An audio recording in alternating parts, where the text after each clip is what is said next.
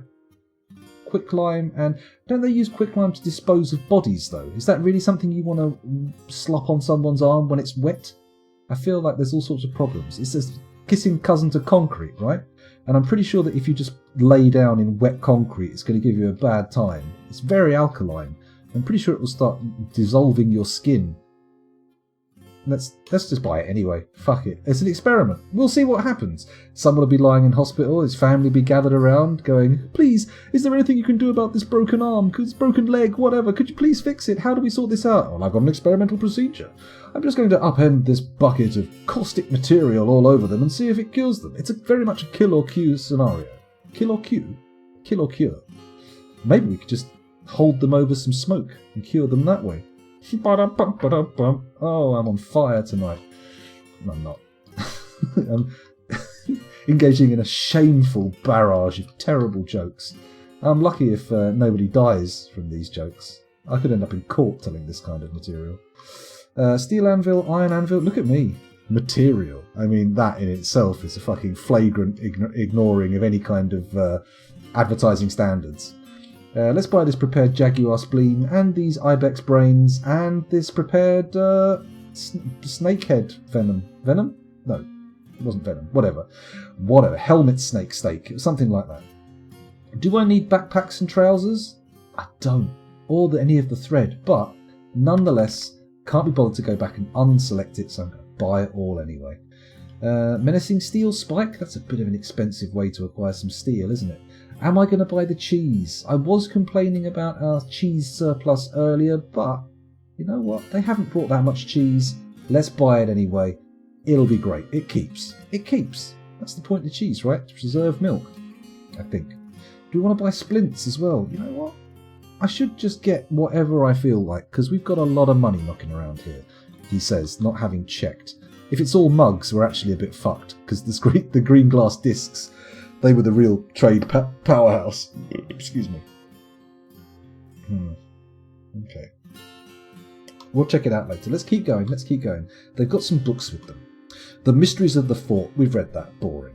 The Ripeness and Imprisonment. Speaking of BDSM, let's see if this is more Mills and Boon or the publisher of 50 Shades of Grey, whoever that might be. Probably some dirty book house, right? Whatever. This is a bobcat parchment scroll. The rollers are made from hematite. Written on the item is a novel entitled The Ripeness and Imprisonment, authored by Ego Boulder-Doomed. The work has no particular subject. The writing contains some asides related to the author's preferences, and it has a rare but particularly exquisite turn of phrase. Overall, the prose is splendid. Good. I'm very happy for them. We're going to buy it, and we're going to keep it in the sexy room. We're going to lock it under lock and key and make sure that only the most mundane and bland of readers will get their hands on it, for fear that they will immediately masturbate themselves inside out. Let's have a look at... No, that's a keyboard, that's a console, that's a scroll. That's quite the thought, isn't it? Quite the thought. We've seen the Meditation on the Fort again. Errors in the Fort. They're very interested in fortresses. They're very interested. And they sang flowers. Let's have a look and see what And They Sang Flowers is all about. This is a finely crafted cougar parchment scroll. The rollers are made from hematite. Written on the item is a poem entitled And They Sang Flowers, authored by Snoddub Spidercradled. The work has no particular subject. The writing uses only artful words and phrases selected with care, yet it is as vicious as can be. Overall, the poetry is great. Excellent. Oh, nice, we'll have that one. Put it in there. It doesn't sound as sexy, but it doesn't need to go in our sexy room. It can go in our poetry room. A rock salt bound codex. Ooh. This is a rock salt bound codex. The written portion consists of a 14-page essay entitled Strange Creation, authored by Dan Curse Savage. It concerns the creation of the elevated boat explained in Tripwhips. The elevated boat explained in Tripwhips by the goblin Dan Curse Savage in the late winter of 353. The writing is a comedy treasure trove. Overall, the prose is splendid. A comedy treasure trove. I wasn't going to buy it because normally I get a little bit salty, excuse me, about books that are about people writing other books, but apparently this is the on-writing by Stephen King of that genre. A marble-bound codex. Let's have a little look at that.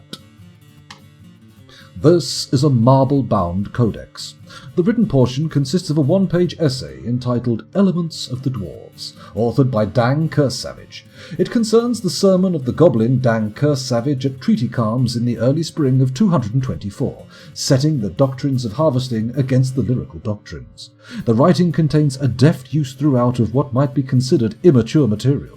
Overall, the prose is masterful. Who is Dang Kersavage? He's our hero author of the century. What's going on? Dang Kersavage forever. Let's open up bookshops. Let's get him down Waterstones.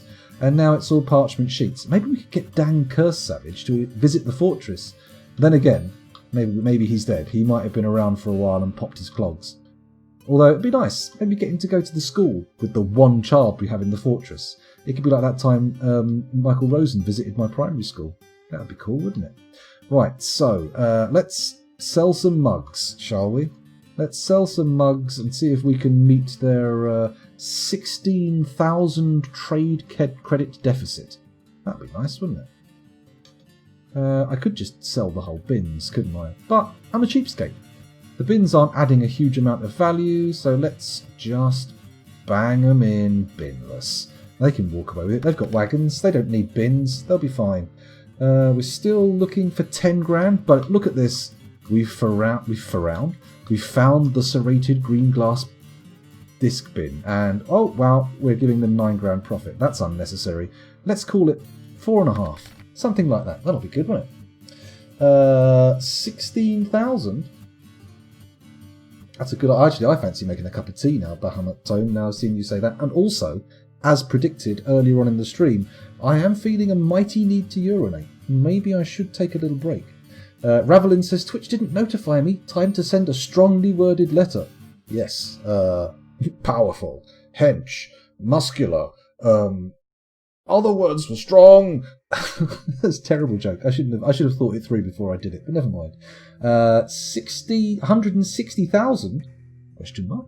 Was that how much that was? No. It's 16 grand. Because that's like the symbol for dollars or pounds, right? That's their trade credit symbol, I hope. Still, they're making good profit. Let's see if they'll do it. Trade. Are you sure you want to trade the selected goods? I am. Good. Id seems pleased with the trading. But what about the ego? There we go, a little psychology joke for those who give a fuck. Let's come out of there then. Let's free up our trader and... Oh no, he's not set to go to the burrow, is he? The burrow, rather, because the old trader, the old broker, is currently locked up in the hospital. Not locked up under keys and chains or other methods, locked up under his own wounds. Stuck in a hospital bed with his smashed up fingers, presumably. Let's find out what happened to Solon, after all. And then once we've done that, I'll do the thing that I've forgotten to do that I intended to do. What the hell was that? I had something that I was doing and I've completely forgotten it. Oh, he's got a bad right hand. Oh, poor Solon. Let me just have a look in Dwarf Therapist here and make sure it's truly as bad as we think. What was it? He's one of the unconscious, so let's sort by ability to stand. Go to the top. Where is he? Solon. Solon, here he is. Solon. Cannot stand, unconscious, has right hand, second finger smashed apart. I mean, that one? The sweary finger? Is that the one that, because thumb, first finger, second finger, third finger, fourth finger, that's what I'm thinking. So he's smashed his sweary finger. His bird flipping digit. That's what he's done. Hello, Mikey. Fixed is a strong word. If the table is knocked a little bit too hard, it will wiggle the wire and the camera will stop working. But at least we can do this. Yay! Wow! It's good, isn't it? Ravelin says, see, you can only make that joke if you keep the synonyms going for 15 to 30 seconds. Yeah, I tried and I failed. We can all acknowledge my failure there. That was a definite non-win. A bit of Jungian jokes are great. Deep cuts, well, you know, give it a go every now and again. Maybe even Freudian every now and again. Make tea and go to the loo. that. There was an actual Dwarf Fortress thing that I was going to do before I went for a piss and a drink. But I've got to figure out what was going on there.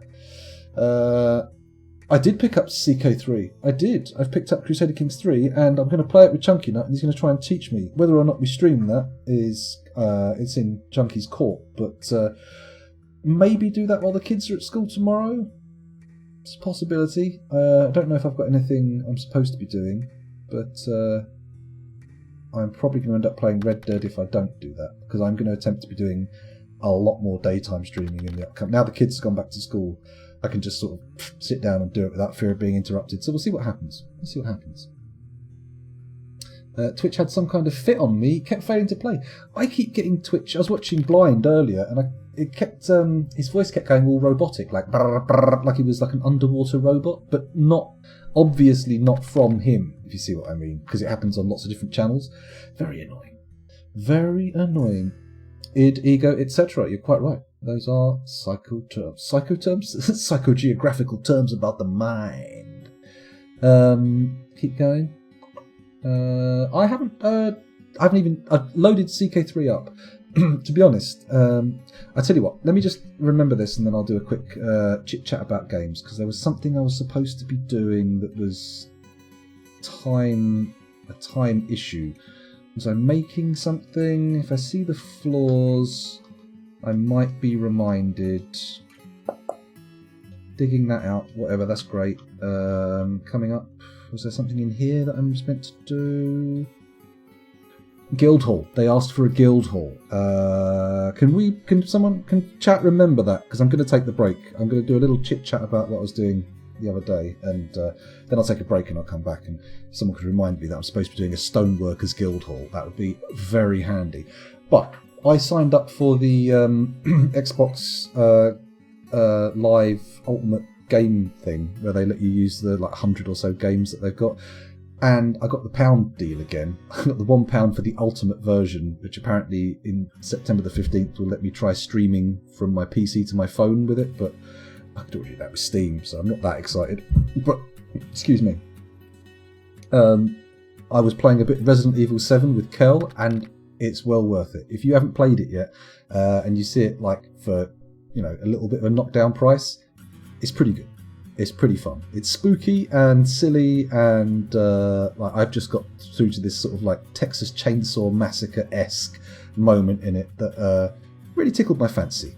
Gave me a good time. Also, if I just have a look, some of the other stuff on there, what was an immediately obvious problem is I've got all these games on a month rental, basically, and that's it. So afterwards, I won't have them. So I should be playing them as much as I can, but I keep getting drawn into Red Dead 2.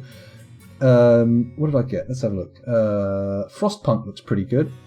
Got that. Might not actually get around to playing that. Spiritfarer actually seems like a really good job. I would recommend that. 25 quid nearly.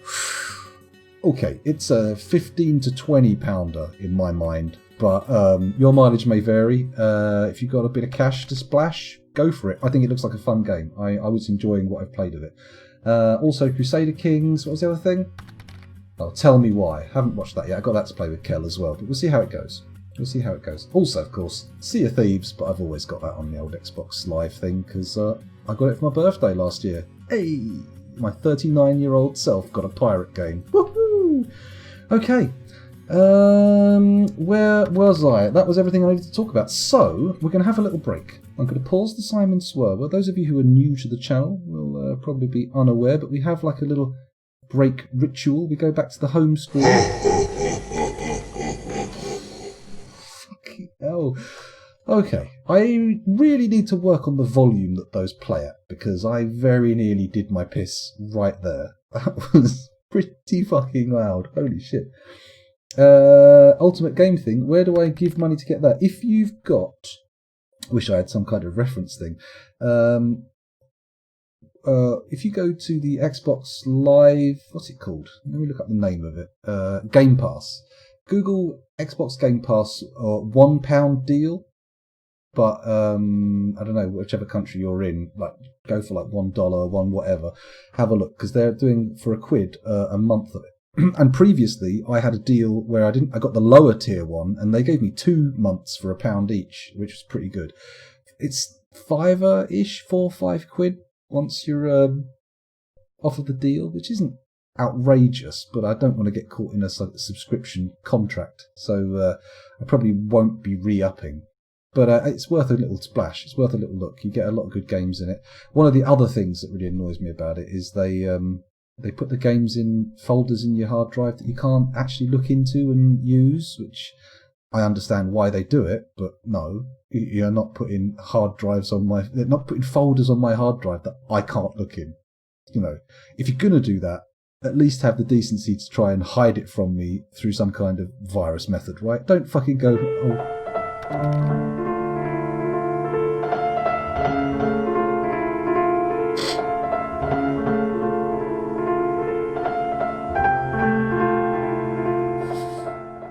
So sad.